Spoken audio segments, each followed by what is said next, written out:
అబ్బవతి శంకరయ్య, మా చిన్న బండరాయిల. మాకు ఎకరా పొలం ఉన్నది. ఎకరా పొలంలో పంట వేసినాము, పంట పోయింది. మళ్ళా పంట వేసినామంటే ఏం డబ్బులు లేవు, రుణం తీసుకున్నాము. రుణం తీసుకుంటే మళ్ళా పంట కూడా వెళ్ళలేదు. మళ్ళీ పంట కూడా వెళ్ళలేకపోతే బ్యాంకు వాళ్ళు ఫోన్లు చేస్తున్నారు, వడ్డీ అన్న కట్టాలని ఫోన్ చేస్తే లేదు సార్, మాకు తిండికి లేకనే మాకు ఇబ్బంది అవుతుంది, మేము కట్టలేకపోతున్నాం.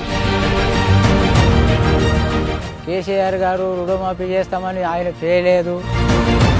రేవంత్ రెడ్డి సార్ గారు రుణమాఫీ చేస్తా, మీరందరూ కాంగ్రెస్ ప్రభుత్వాన్ని గెలిపియాలి, గెలిపించిన తర్వాత మీకు మాఫీ చేస్తా అని హామీ ఇచ్చిండు. ఇప్పుడు మాఫీ చేసిండు. కాంగ్రెస్ పార్టీ మాట ఇస్తే అది శిలాశాసనం అని మరొక్కసారి రుజువైంది. బ్యాంకు నుంచి కూడా ఫోన్లు వస్తలేవు. ఇప్పుడు సంతోషంగా ఉన్నాం మా పిల్లలు, మా కుటుంబము. రేవంత్ రెడ్డి గారి సార్కి ధన్యవాదాలు.